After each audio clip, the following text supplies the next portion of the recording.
2 പതിറ്റാണ്ടിലധികം കാൽപന്തിന്റെ ആരവങ്ങൾക്ക് ഹരം പകർന്ന് പ്രായത്തെയും കാലത്തെയും അതിജീവിച്ച് ലോകത്തിന്റെ നെറുകയിൽ നിൽക്കുന്ന റോണോക്ക് പൂർണ്ണമാകാൻ ഇനി ഒരു ലോകകപ്പ് കൂടെ വേണം.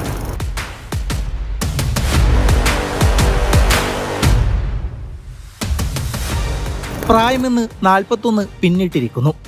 എന്നിട്ടും പോർച്ചുഗൽ പരിശീലകൻ റോബർട്ടോ മാർട്ടിനസ് തന്റെ തന്ത്രങ്ങൾക്ക് ചുക്കാൻ പിടിക്കാൻ അയാളെ നിയമിക്കണമെങ്കിൽ ആ ചാണക്കിന്റെ മനസ്സ് കവർന്നത് എന്താണ്? ഒരുപക്ഷെ അയാളിലെ അടങ്ങാത്ത പോരാട്ട വീര്യമായിരിക്കാം. അല്ലെങ്കിൽ ആ മനുഷ്യൻ മുന്നിൽ നിന്ന് നയിക്കുമ്പോൾ ഉണ്ടാകുന്ന വിശ്വാസവും പ്രതീക്ഷയുമാകാം.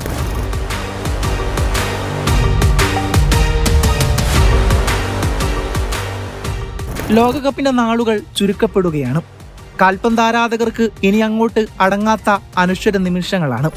ഖത്തറിലെ ലുസൈൽ സ്റ്റേഡിയം സാക്ഷാൽ ലയണൽ മെസ്സിക്കായി കാത്തുനിന്നിരുന്നുവെങ്കിൽ 2026 ലോകകപ്പിന് തിരശ്ശീല വീഴുന്നതോടെ അമേരിക്കയിലെ മെറ്റ്ലൈഫ് സ്റ്റേഡിയം റൊണാൾഡോയുടെ പേരും വിളിച്ച് കണ്ണീർ പൊഴിക്കട്ടെ എന്ന മോഹപ്രാർത്ഥനയിലാണ് ആരാധകർ.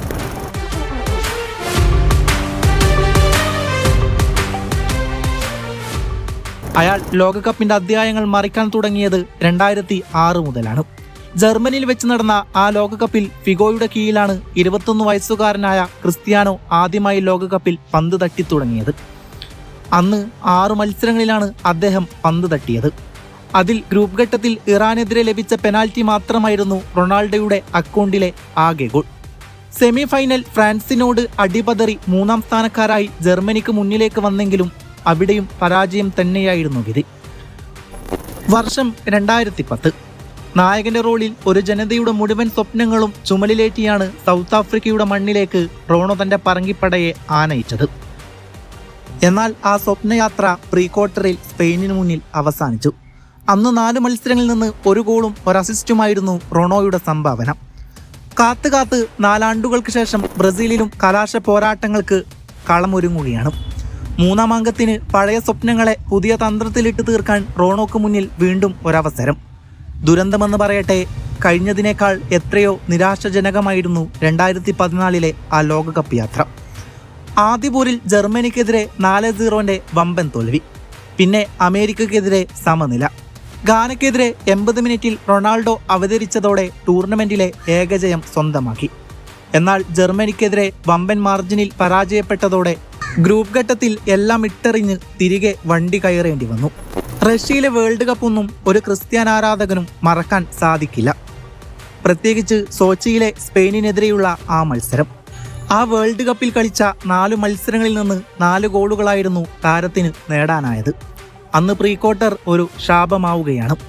വീണ്ടും കാത്തിരിപ്പ് നീളുന്നു. പ്രായത്തിന്റെ കണക്ക് 36ലേക്ക്. മോഹഭാരം പേറിയുള്ള യാത്ര 5 വർഷം പിന്നിടുകയാണ്.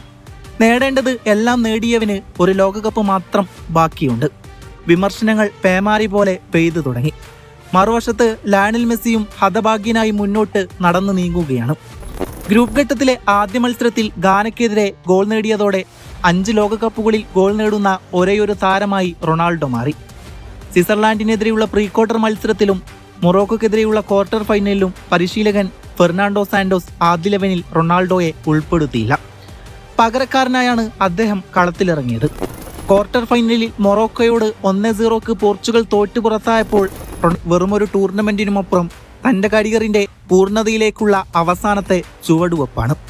ക്ലബ്ബ് തലത്തിലും ദേശീയ തലത്തിലും നേടാനാകാത്ത റെക്കോർഡുകളോ ട്രോഫികളോ ഒന്നും തന്നെ ബാക്കിയില്ല. എങ്കിലും തന്റെ ഷെൽഫിലെ ആ ഒരൊറ്റ സ്വർണ്ണ കപ്പ് മാത്രമാണ് അയാളെ ആ 41ാം വയസ്സിലും ഒരു കൗമാരക്കാരന്റെ ആവേശത്തോടെ ഓടിക്കളിക്കാൻ പ്രേരിപ്പിക്കുന്നത്.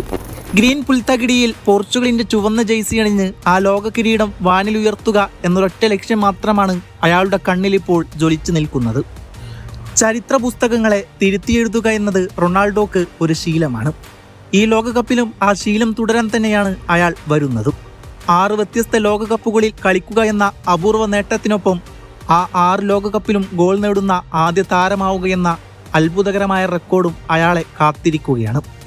വെല്ലുവിളികളെ പുഞ്ചിരിയോടെ നേരിടുന്ന പോർച്ചുഗീസ് ഗോൾ വേട്ടക്കാരന് ആ സ്വർണ്ണ കിരീടം വേണം.